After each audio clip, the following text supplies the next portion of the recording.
Kite flying competition. The day the president took a tumble. It was a perfect breezy afternoon in the village of Sundapur, the kind of day made for kite flying. The sky was a brilliant blue, dotted with colorful kites of all shapes and sizes, dancing gracefully with the wind. The villagers had gathered in the wide open field, ready to cheer, laugh, and enjoy the annual kite flying competition. Among them was the village heroine, Ria, cheerful and energetic, inspired by the charm and humor of Deepika. She held her own kite firmly, her hair bouncing in the wind, a big grin across her face. But the center of attention, as always, was none other than President Bradley Pomperton, who had decided that today he would show everyone how a real professional flies a kite. With his sunglasses perched dramatically on his nose and his chest puffed up with confidence, he strode into the field holding a huge, bright kite that seemed almost bigger than him. "Today," he declared, "I will conquer the skies."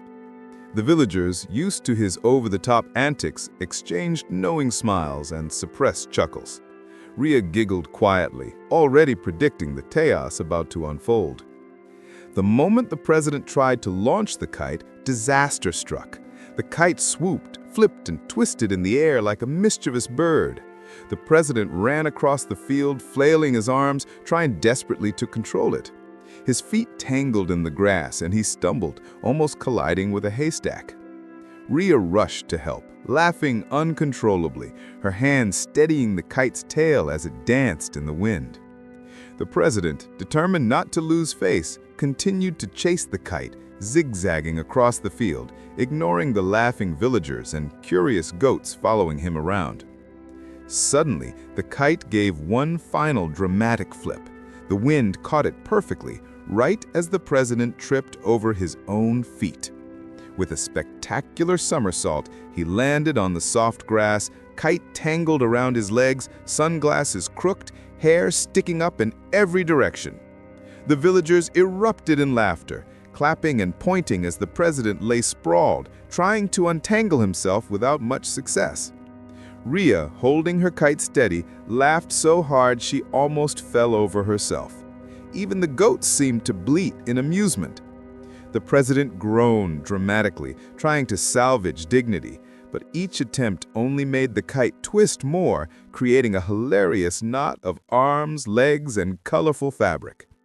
Finally, Ria extended a helping hand, and together they managed to free him. The president stood up, covered in grass and dust, kite in hand, and gave a sheepish bow.